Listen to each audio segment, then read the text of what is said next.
నమస్తే, welcome to our channel. నేను మేసిరి. నిన్న జరిగిన ప్రజాగాలం సభలో అయితే కుట్రలకు దారి తీసాయని చెప్పేసి మనకి వార్తలు వస్తున్నాయి. అయితే కేంద్రం నుంచి కూడా వాళ్ళు తెలుసుకున్నారు అని కూడా తెలిసింది. ఇది ఎవరైతే చేశారో ఆ కుట్రలు అది రెడ్ బుక్లో కూడా ఉంది అని చెప్పేసి మనకు తెలుస్తుంది. సో ఈ అంశాన్ని మనకి ఇంకా వివరించడానికి మనతో పాటు ఉన్నారు ప్రముఖ senior journalist, political analyst C S Rao గారు. నమస్కారం సార్. నమస్తే సార్, ఇప్పుడు చూస్తున్నట్టయితే ప్రజాగాలం నిన్న జరిగింది చిలకలూరుపేటలో. సో ఆ సభలో ఆ సభని అంటే ఫెయిల్ చేయాలని చెప్పేసి కొంతమంది కుట్ర పడినారని చెప్పేసి మనకు వార్తలు వస్తున్నాయి. సో ఆ కుట్ర పడిన వాళ్ళని కూడా ఢిల్లీ పెద్దలు తెలుసుకున్నారు.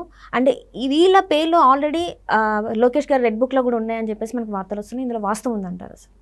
సో ఒకటేంటంటే దానికి సభకి సంబంధించి అంతరాయం కల్పించడం, అలాగే కొన్ని రకాల కుట్రలు చేయటం అనేటువంటి అనుమానాలు అయితే ఉన్నాయి. ఈ అనుమానాల మీద ఆల్రెడీ జనసేనకు సంబంధించినటువంటి రాజకీయ అఫైర్స్, పొలిటికల్ అఫైర్స్ కమిటీ చైర్మన్గా ఉన్నటువంటి నాదెండ్ల మనోహర్ ఎన్నికల కమిషన్కి ఫిర్యాదు కూడా చేశారు. అయితే ఎవరి మీద చేశాడు? ఆయన పోలీస్ డిపార్ట్మెంట్ మీద చేశారు.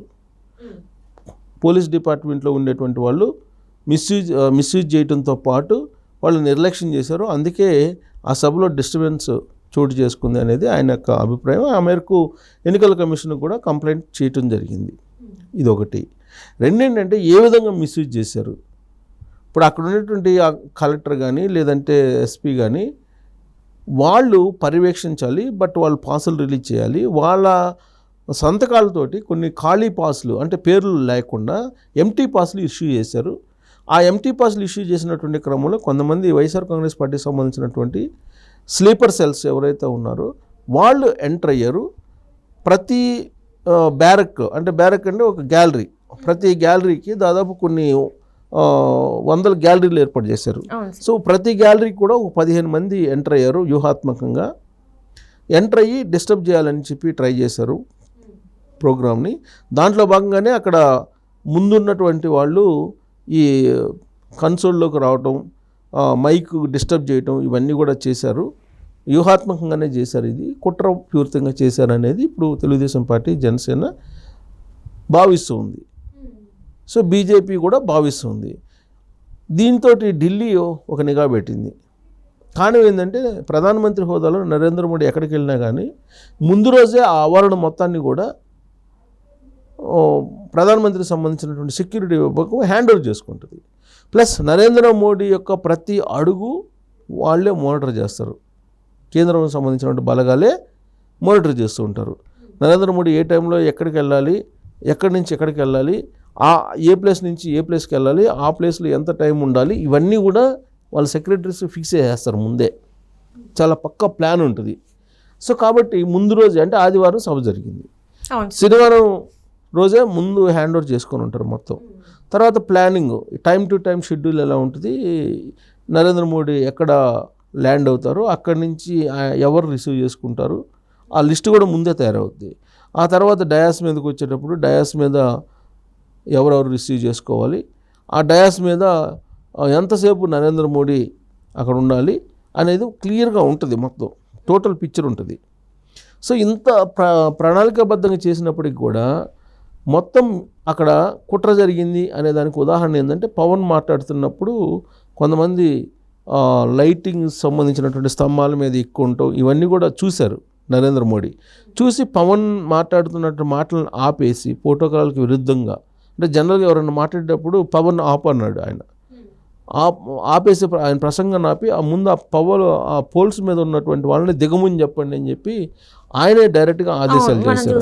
అంటే ప్రధానమంత్రి అబ్జర్వ్ చేశాడు ఇక్కడ ఏదో జరుగుతుంది అని చెప్పి ముందుగానే ఆయన గమనించి అలర్ట్ చేశారు, అందరినీ అలర్ట్ చేశారు.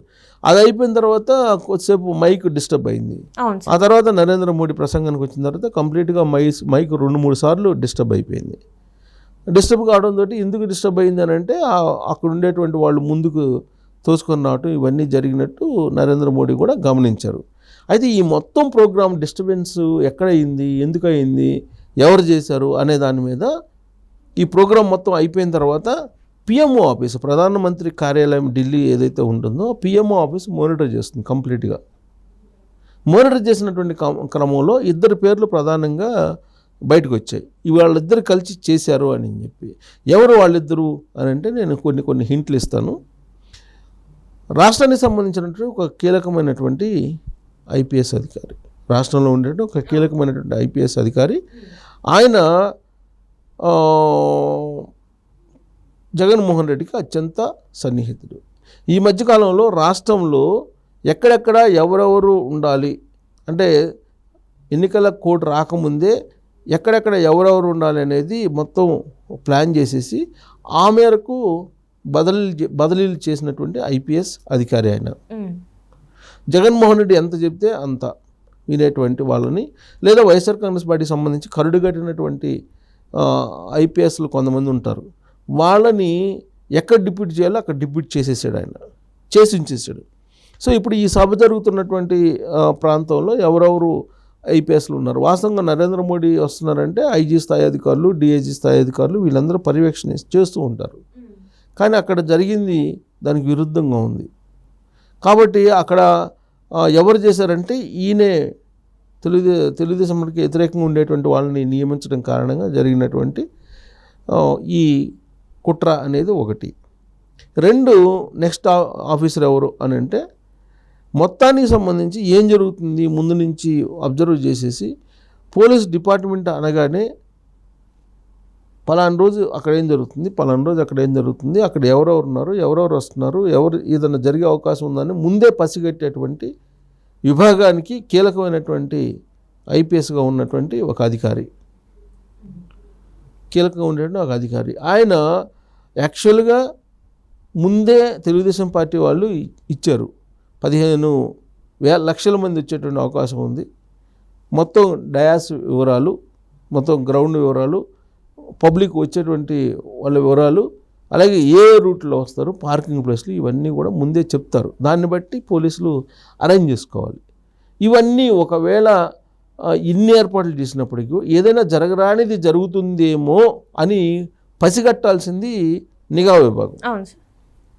ఆ నిఘా విభాగానికి కీలకంగా ఉన్నటువంటి ఒక ఐపీఎస్ అధికారి ఆ నిఘా విభాగాన్నే పక్కదోవ పట్టించారు అనేది ఒకటి అనిపిస్తుంది. సో దీని కారణంగానే ఈ ఇద్దరు ఐపీఎస్ల కారణంగా ఆ జరిగింది. దీని వెనక తాడేపల్లి కాన్స్పిరసీ ఉంది, కుట్ర దాగి ఉంది. వీళ్ళిద్దరు కనుక కరెక్ట్గా ఉన్నట్టయితే, ఈ ఐపీఎస్లు ఇద్దరు కనుక కరెక్ట్గా ఉన్నట్టయితే ఈ మొత్తం ఇంత డిస్టర్బెన్స్ అయ్యేది కాదనేది ఢిల్లీ నుంచి ప్రధానమంత్రి కార్యాలయం ఒక కంక్లూషన్కి వచ్చింది. ఈ ఇద్దరు ఎవరనంటే లోకేష్ రెడ్ బుక్లో ఉన్నటువంటి వాళ్ళు. లోకేష్ ఆల్రెడీ యోగాలను చేస్తున్నటువంటి సందర్భంగా కొంతమంది ఆఫీసర్స్ యొక్క పేర్లు రెడ్ బుక్లో రాయడం జరిగింది. అంటే వీళ్ళు జగన్మోహన్ రెడ్డికి సంబంధించి జగన్మోహన్ రెడ్డి మాకు ముందు జగన్మోహన్ రెడ్డి ఆ తర్వాతే ఉద్యోగం అనేటువంటి అభిప్రాయాన్ని వ్యక్తం చేసినటువంటి ఐపీఎస్లు కూడా ఉన్నారు. అలాంటి వాళ్ళు ఐపీఎస్లు కానీ పోలీసులు కానీ అలాంటి వాళ్ళ పేర్లు రెడ్ బుక్లో లోకేష్ రాసి పెట్టుకున్నాడు. ఆ రెడ్ బుక్ని చంద్రబాబు నాయుడుకి కూడా ఇచ్చారు, సభలో బహిరంగ సభలోనే ఇచ్చారు. సో కాబట్టి ఆ రెడ్ బుక్లో ఉన్నటువంటి అధికారులే ఈ ఇద్దరు ఐపీఎస్లు కూడా. సో కాబట్టి ఢిల్లీ నుంచి వేట స్టార్ట్ అయింది.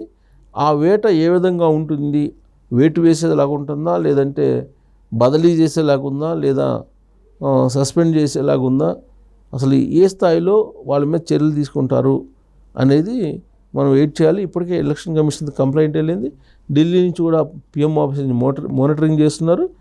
ఇప్పుడు ఎవరైతే ఈ కుట్రకు పరోక్షంగా సహకారం అందించారో వాళ్ళ మీద త్వరలోనే కఠినమైనటువంటి చర్యలు ఉండేటువంటి ఛాన్సెస్ అయితే ఉన్నాయని చెప్పి మనం విశ్లేషణ చేసుకోవచ్చు. ఆ ఇద్దరు ఐపీఎస్లు ఎవరనేది నెట్ జర్నల్కి నేను కొన్ని హింట్స్ ఇచ్చాను, వాళ్ళు ఐడెంటిఫై చేయొచ్చు. Right, thank you so much sir. Thank you.